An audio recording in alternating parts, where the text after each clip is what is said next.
pertama di sini ada pengantar sejarah peristiwa dan pemberitaan dari media yang kita ambil yaitu CNN Indonesia.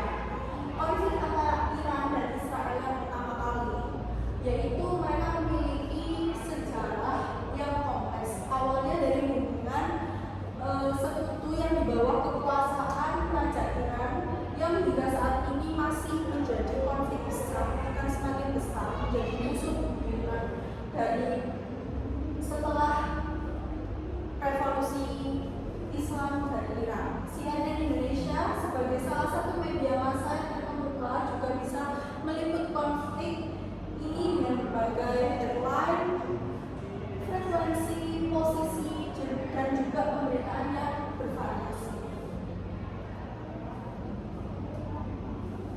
Dan analisis pemberitaan CNN Indonesia ada headline dan posisi.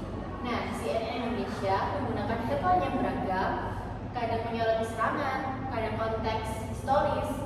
Posisi pemberitaan cenderung berimbang, mencoba menyajikan kedua sisi konflik.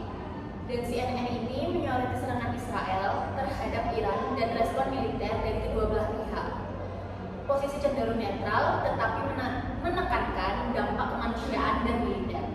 Dan ada juga frekuensi liputan, rata-rata 15-20 artikel per hari terjadi selama puncak eskalasi 13-20 April 2024. Frekuensi pemberitaan meningkat tajam saat terjadi eskalasi konflik dengan pembaruan berita yang cepat dan mendalam untuk menjaga pembaca tetap terinformasi. Nah, liputan media tentang konflik ini sangat tinggi dengan banyak artikel dan laporan yang diterbitkan setiap hari. Berita terbaru mencakup serangan militer, pernyataan pejabat pemerintah, dan analisis situasi di lapangan. Dan yang terakhir ada pro atau kontra. Media ini berusaha untuk tidak memihak secara eksplisit meskipun pemilihan kata dan sudut pandangnya dapat mempengaruhi persepsi pembaca terhadap salah satu pihak. Nah, di sini yang pro Israel, beberapa laporan mendukung tindakan Israel sebagai langkah untuk mencegah Iran mendapat senjata nuklir dengan argumen bahwa serangan tersebut diperlukan untuk keamanan regional. Sedangkan yang pro Israel, laporan ini beberapa outlet menekankan bahwa tindakan Iran adalah bentuk pembelaan diri dan menyoroti dampak negatif dari serangan terhadap warga sipil. Netralnya, banyak analisis yang mencoba memberikan gambaran seimbang tentang kedua belah pihak, menyoroti kompleksitas situasi dan kebutuhan untuk dialog. Dan untuk yang ketiga, permasalahan dalam pemberitaan, netralitas dan kontrol. Yang pertama itu ada isu netralitas.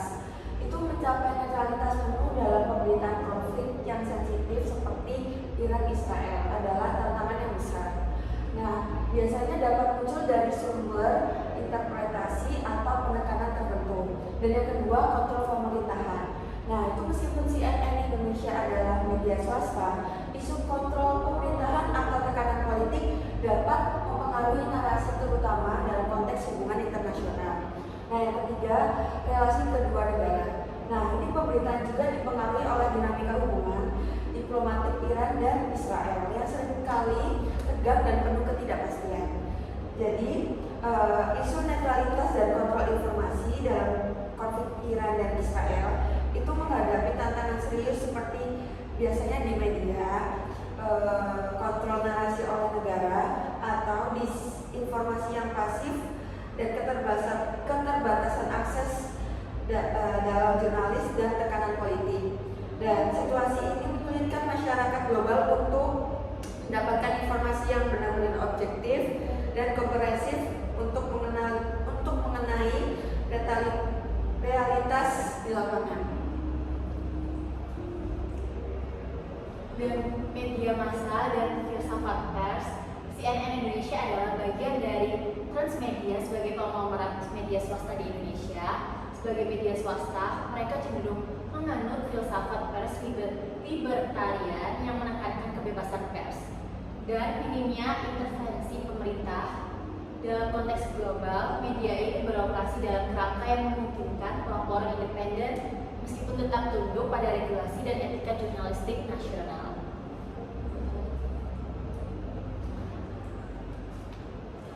Dan yang terakhir itu ada pesan propaganda dan bentuknya. Nah, kalau untuk pesan propaganda itu dalam konflik Iran dan Israel itu berbagai pihak mungkin mencoba menyebarkan pesan propaganda dan media harus berhati-hati agar tidak menjadi corong propaganda baik white atau grey atau black. Dan yang bentuk propagandanya itu propaganda white itu yang jelas, sumbernya itu jelas dan akurat, dan yang grey itu tidak jelas atau kurang akurat, dan yang black itu sumber informasinya itu palsu atau bohong, hoax. Jadi dapat mempengaruhi persepsi publik secara signifikan. Jadi menambahkan untuk persepsi publik tergantung. Jadi untuk berita ini tidak mematokkan ini itu berita grey, white atau black, karena itu tergantung asumsi publik. Bagaimana cara membaca, bagaimana cara menanggapi, dan bagaimana cara mereka meresapi tentang berita terkait. Jadi ini juga bisa mempengaruhi, juga bisa membuat kita hati-hati, mempengaruhi juga dalam hal negatif dan juga hal yang baik juga, tergantung, atau bisa mereka netral dalam berita ini. Tetapi kita tetap sebagai asumsi atau persepsi publik sekarang ini, kita tetap memilih-milih berita sehingga tidak terjerumus.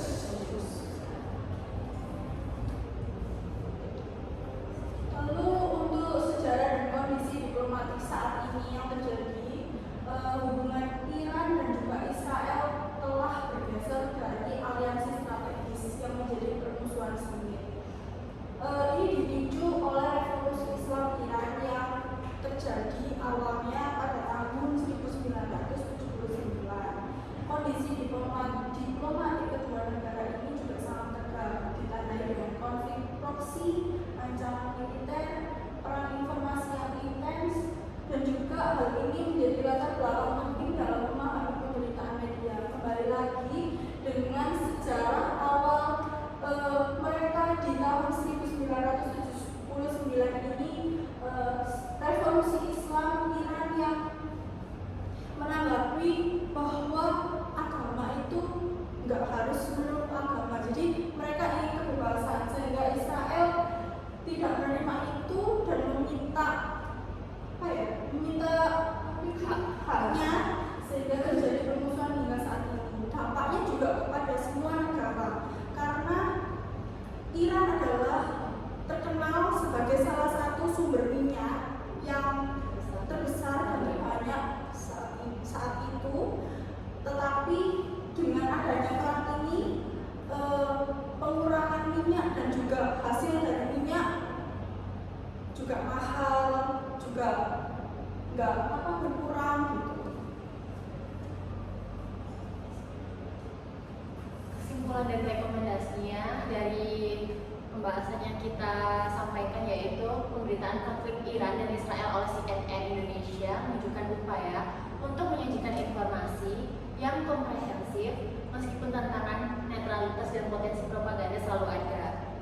Penting bagi pembaca untuk kritis dalam menyaring informasi. Untuk pemahaman lebih lanjut disarankan untuk melihat sumber berita langsung video terkait konflik ini. Dan di sini kami akan menyajikan videonya.